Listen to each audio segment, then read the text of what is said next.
Pagdiriwang ng Davao City ng Kadayawan Festival naging matagumpay. Mga lokal at dayuhang turista muling dumagsa sa lungsod. May report mula kay Peng Alinyo ng Radyo ng Bayan Davao.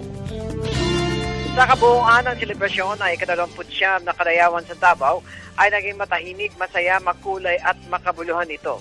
Sa panayam kay Davao City District 2 Councilor Al Ryan Alejandre na siyang committee chair ng buong selebrasyon ng Kadayawan, sinabi nito na naging makabuluhan na naging selebrasyon ng Kadayawan dahil na rin sa naipamalas ng may 11 tribo ng katutubo ang kanilang mga kultura at lalo itong naging makulay sa naganap na indak-indak sa kalsada kung saan dito naman sumali ang iba't ibang tribo mula sa labas ng Davao City na ang nanalo ay nakatanggap ng mula 300,000 piso.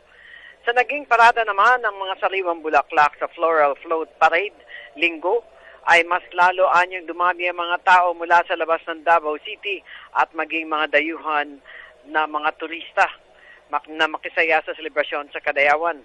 Ayon naman kay Task Force Davao Commander, Colonel Makairog Alberto, na wala silang na-encounter na anong kaguluhan dahil na din sa kolaborasyon ng mamayan ng Davao na naging mapagbantay at nakipag-ugnayan sa kanila.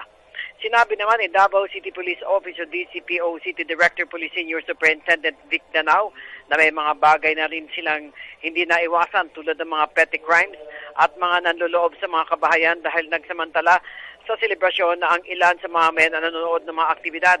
Ngunit sa kabuuan anya ay naging masaya at matahimik ang selebrasyon ng Kadayawan sa Davao hanggang hating gabi. Para sa Telebisyon ng Bayan, Peng Alinyo, Radyo ng Bayan, Davao.